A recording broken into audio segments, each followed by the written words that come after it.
દાંડિયા બજારમાં આવેલ અંબાજી મંદિરે સવારથી જ ભક્તોની ભીડ જોવા મળી હતી। આસો સુદ આઠમ નિમિત્તે ભરૂચના દાંડિયા બજાર વિસ્તારમાં આવેલ અતિ પૌરાણિક અને શક્તિપીઠ અંબાજી મંદિર ખાતે દર્શનાર્થીઓની ભીડ જોવા મળી હતી। ભરૂચ શહેરના દાંડિયા બજાર વિસ્તારમાં આવેલા અને સૈખા જૂનું અંબાજી શક્તિપીઠ મંદિર ખાતે આજે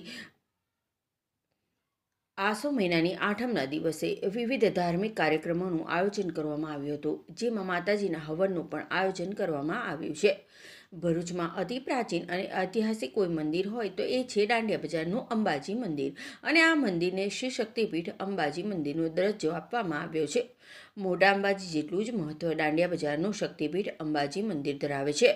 મોટા અંબાજી મંદિરમાં જે ધાર્મિક પૂજા વિધિ થાય છે એ જ પ્રમાણે આ અંબાજી મંદિરમાં પણ ધાર્મિક વિધિ યોજાય છે। આજે આસો સુદ આઠમના દિવસે સવારથી જ દાંડિયા બજાર સ્થિત શ્રી અંબાજી શક્તિપીઠ મંદિર ખાતે દર્શનાર્થીઓની ભીડ જોવા મળી હતી। આજે આઠમ નિમિત્તે ભક્તોએ માં અંબાજીના દર્શન કરી ધન્યતા અનુભવી હતી।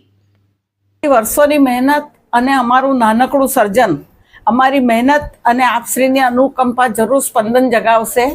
મનોદિવ્યાંગ બાળકોની ભરૂચની સંસ્થા કલરવ દ્વારા બાળકોએ દિવાળીના તહેવારને અનુલક્ષીને સુંદર કલાત્મક કોળિયા બનાવ્યા છે, જેને કલર કરવા, એનું સુશોભિત કરવા, એનું પેકિંગ કરી અને અમે આ વર્ષે આપને ભરૂચની જનતા સમક્ષ રજૂ કરી રહ્યા છે। આ બાળકોએ ખૂબ આનંદ અને ઉત્સાહથી આ કોળિયાનું સર્જન કર્યું છે કે અમારા દીવડા કોઈ ખરીદશે અને એમના ઘરમાં ઉજાસ થકી અમારા જીવનમાં પણ વિશ્વાસ અને ઉત્સાહનો પ્રકાશ ફેલાવશે, એ આશા સાથે અમારા બાળકોએ દીવડા બનાવ્યા છે।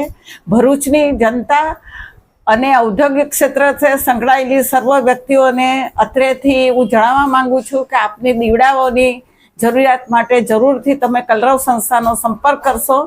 આમ 11 થી 4નો ટાઈમ છે અને આપ જ્યારે પણ આવશો ત્યારે આપ અમારે ત્યાંથી આપની જરૂરિયાત મુજબના રંગબેરંગી કોળિયા ખરીદી અમારા બાળકોનો ઉત્સાહ વધારી એમનામાં આત્મવિશ્વાસ વધારવા માટે મદદરૂપ થશો।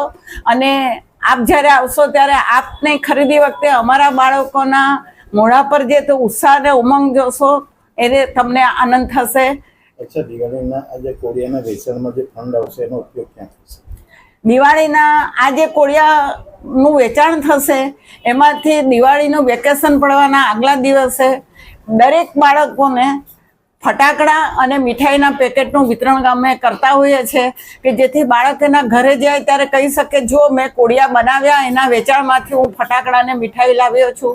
અને એ બાળકમાં એના થકી જે આત્મવિશ્વાસ આપણે વધારી શકીએ છીએ એનો આનંદ એમના મુખ પર અનેરો તમે જોઈ શકશો।